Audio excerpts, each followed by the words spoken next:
ग्रामीण किसी भी कीमत पर रावघाट परियोजना को नहीं खुलने देने की बात पर अड़े हुए हैं।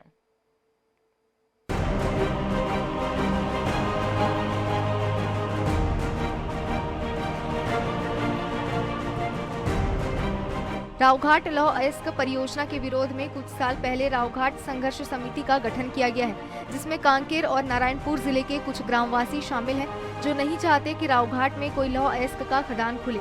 इस वजह से लगातार सड़क में बैरिकेड्स लगाकर लौह अयस्क का परिवहन कर रहे वाहनों को रोक रहे हैं। बीते दिनों जैसे ही इस प्लांट के प्रभावित ग्रामीणों को इस बात की भनक लगी, तो प्रभावित ग्रामीणों और रावघाट संघर्ष समिति के ग्रामीणों के बीच जमकर झूमाझटकी हुई और खोड़गांव के कुछ युवकों ने बैरिकेड्स में आग लगा दी। बड़ी संख्या में मौके पर पहुंची पुलिस ने दोनों गुटों को शांत करवाया।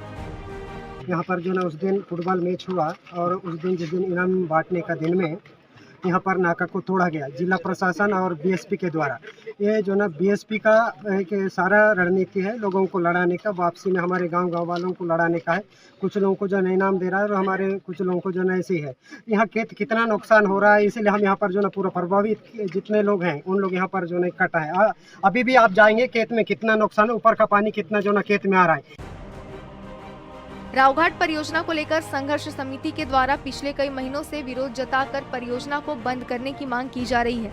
जंगल, जल और जमीन का हवाला देकर संघर्ष समिति के लोग लौह अयस्क का परिवहन करने से पहले बीएसपी से गांव के विकास और स्थानीय लोगों को नौकरी देने की बात पर अड़े हुए हैं। परिवहन रोकने के लिए खोड़गांव में रावघाट संघर्ष समिति के द्वारा नाका लगाया गया था।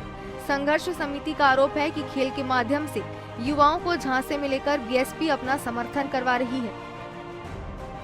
ब्रिकेट बना रहे थे, उसको पेट्रोल डाल के जलाने की कोशिश की है और साथ में प्रशासन भी आई हुई है। और उससे हम लोग निवेदन करते हैं कि शासन और बीएसपी को कि इस तरह से लोगों को लड़ाने का, डराने का धमकी मत दे। कि साथ ही हमारे जो मतलब क्षेत्र का जो भी भविष्य जो जुड़ा हुआ है पहाड़ी से, तो वो हमको होना मतलब मिलना चाहिए। और साथ ही इस गांव के जो मतलब जो गंदगी जो हो रहा है उसके लिए भी हम लोग बहुत प्रयास किए, लेकिन उनका आने जाने के लिए रोड बना लिए, उसके बाद गांव को छोड़ दिए और साथ ही इस क्षेत्र का कोई विकास भी नहीं होता है। खोड़गांव गांव के कुछ स्थानीय युवकों के द्वारा बीएसपी से गांव को लाभ मिलने की बात कहते हैं। भिलाई इस्पात संयंत्र का समर्थन कर रहे हैं। इन युवाओं का कहना है कि कुछ लोगों के बहकावे में आकर विकास कार्यों में बाधा उत्पन्न करने के लिए संघर्ष समिति के द्वारा अड़चनें उत्पन्न की जा रही हैं। यहाँ पर जो अभी जो बीएसपी को जो विरोध कर रहे हैं, लगभग ये बाहरी व्यक्ति लोग हैं और रावघाट संघर्ष समिति है, उनके माध्यम से ये विरोध किया जा रहा है। और हमको ये अभी काम आगामी और होने वाली है।